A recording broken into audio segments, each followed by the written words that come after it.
There can be only one in World of Tanks console, and today's video is on this amazing tank. And yes, it is a premium tank, so you do have to pay for it, but it is a super cheap premium tank. And actually, if you're saving up your gold from the season pass and all of the other extras that you can basically get for free within the game, you know, you can save up 2,000 gold pretty easily, and that's exactly how much this tank is going to cost you, about 2,500 gold roughly. It's a tier 6.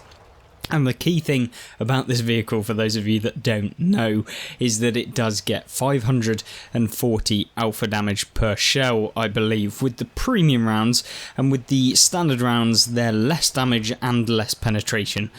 Yeah, it's your pay-to-win aspect in reality actually coming into effect on World of Tanks, which is, yeah, actually getting better in all regards. And of course, the secondary round, much like the Hellcat 105 and much like the S35CA that we featured on the channel a while back, yeah, everything is better about the premium rounds, and yeah, it's pretty disgusting. But nonetheless, the SU-100Y, what makes this tank amazing? Well, the fact that it's a tier 6 that can effectively one-shot pretty much every single other tier 6 within the game, albeit maybe not heavy tanks, but they can chunk away probably the majority of their hit points. And you can see there, goodbye KV-1S, in, 80% of his hit points gone in one shell.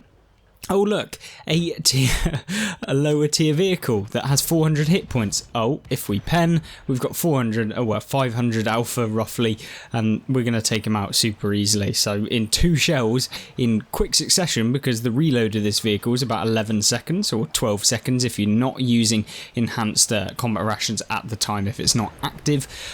Yeah, I find this vehicle to be very, very strong in the scenarios where maybe you're coming up against tier 8s that just don't realise how powerful or how strong this tank actually is in the game. And also if you're coming up against people that maybe underestimate the power of the tank, lower tier vehicles are just, it must be disgusting to play up against this tank. Am I saying it's overpowered? No, I don't think so, because there are a lot of faults with this vehicle, but the key thing about it is that you're not playing it to be the most overpowered tank in the game. You're playing it for the one-shot factor, which probably, in all essences, probably shouldn't be in the game, that you can literally one-shot pretty much any tank lower tier than you and most of the tanks at the same tier as you. But nonetheless, you know, that's what Wargaming have decided is fine.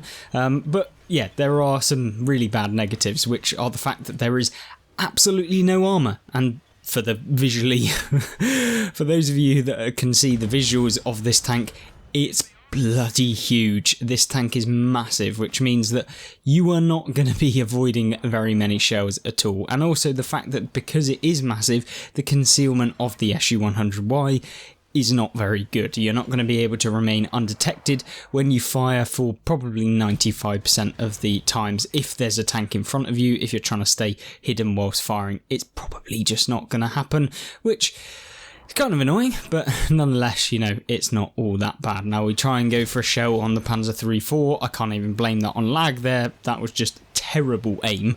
Yeah, I don't know what I was expecting there, but usually it is actually lag, but that definitely wasn't. You can see here going for a bit of a lucky shot on the Firefly and chunking away 560 hit points of his health. And this is all this tank is for. It is for if you want to get a pause medal, if you are out for kind of getting the most enemies destroyed within one singular game, then this is almost perfect, because all you have to do, come up in a tier 6 game, albeit right now, as of the recording and publishing of this video, it's probably not the best time to play, because yeah, you can come up against a lot of tier 8s that are in the game at the minute because of the double silver event, but well, you just saw there, I don't know, for those of you that are watching the gameplay, it is a very, very kind of lucky shell slash, I don't know, it was fairly well aimed, but yeah, we managed to hit him blind using the free aim. Don't quite know how that happened, but there we go, shutting down the last opponent we took out.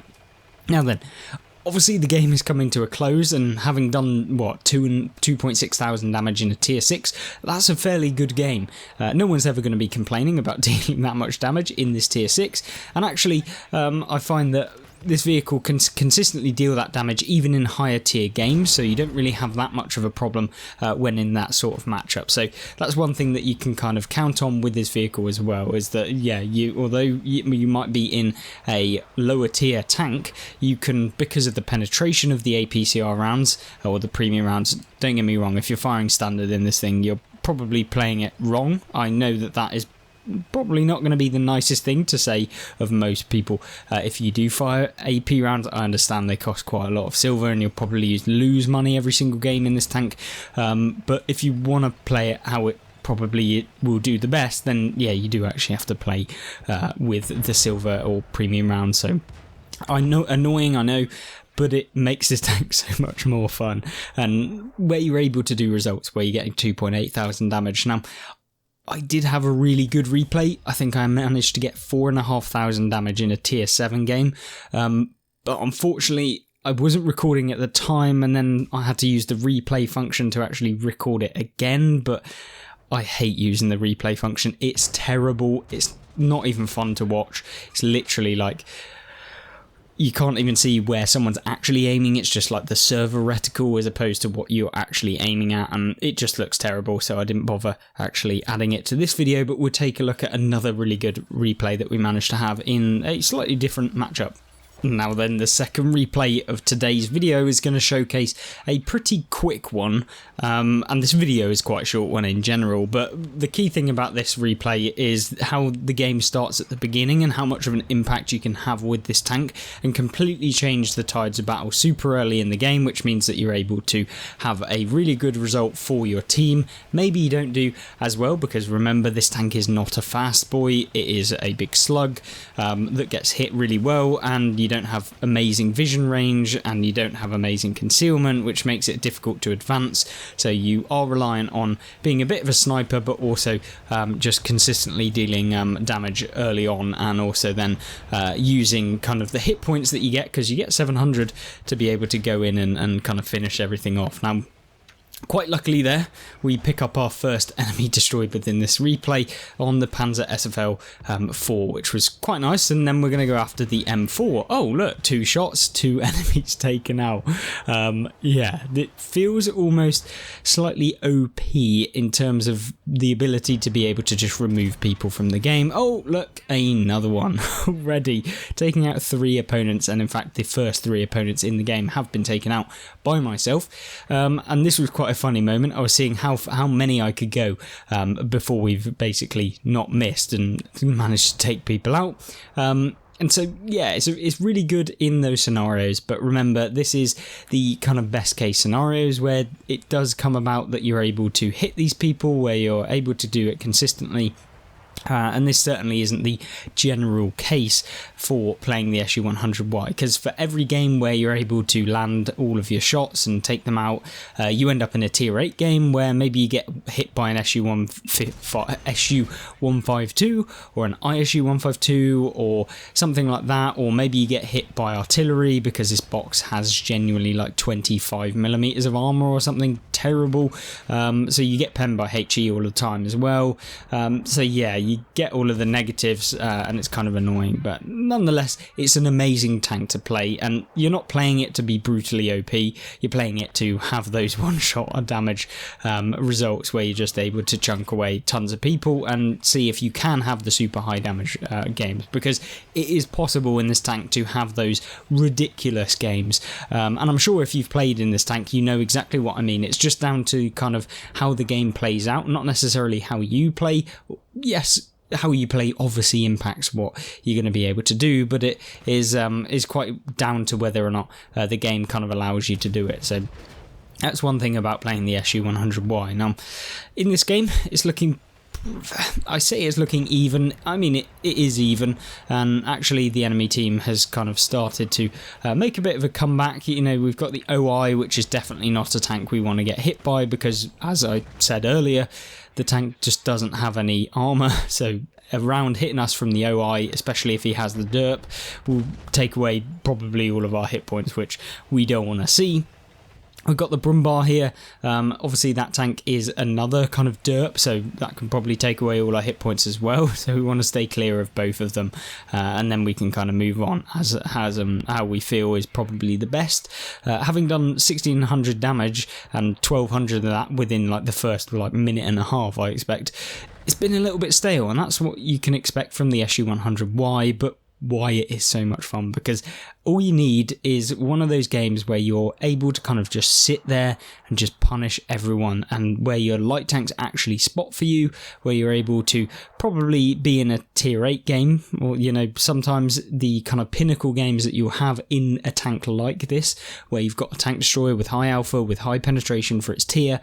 The higher tier games are often where you have the most damage and where you succeed the most, where you get the most XP, because a lot of people just disregard, oh, it's only an SU-100. You then take 560 of their hit points in 10 seconds, and then you hit them again for 560 hit points, and they're still thinking, oh, I've still got half my health left, and then you hit them again, and they're down to 25%, and then by the time that you've really thought about it, you've done 1,500 damage in 3 shots in just 30 seconds, and they're thinking, oh god, that tank actually has pretty disgusting DPM, and actually they're chunking away all of my hit points very easily. So that's one thing that you have to kind of think about if you are deciding to play this tank, is don't be kind of bravado too much with it, but also remember that you do have the alpha to kind of punish a lot of people. Now the Brumbar here, obviously we can chunk a big hold hit into him, 470 alpha, that's a low roll.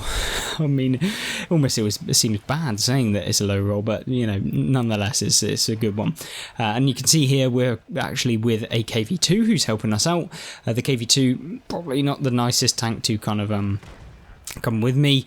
It's very slow, also has a derp cannon. When you combine two kind of derps together, especially if you're coming up against a medium or something, it doesn't typically go very well, but nonetheless we'll kind of progress in this flank. One thing that you can always do on a map like this, if you don't want to alert people to the fact that you're going to travel through the cap circle or you're going to be coming up from behind them, then what you can do is actually go around the edge of the cap circle over here. You've got this kind of rock that can be a little bit of a pain, but yeah, you kind of come in this left hand side and then you don't alert them, and then we get the back of the OI and we bounce. Yeah, I didn't aim, and like we said in the previous Object 268 game, if you watch that video, you should always aim if you can, and I definitely could have, but I was being lazy, and we actually got punished for being lazy in this result, which was disappointing to say the least. But yeah, I'm not surprised that the OI manages to pen us with probably the 20mm of armour that this thing actually gets, but kind of showcased what the SU-100Y you can expect, because yes, you do get one shot, but yes, you do one shot a lot, so you probably one shot more than you get one shot, but yeah, it's a very, very fun tank. And of course, if you've played it, let me know in the comment section down below, and whether you would actually suggest this to anyone, and of course for the pure fact that it is a fun tank to play. Thank you very much for watching. Don't forget to check out the Object 268 version, which is actually a very powerful version of an SU-100Y basically, with 850 alpha at tier 10, so have a look at that. I hope you join me in the next one, and I'll see you there. Goodbye.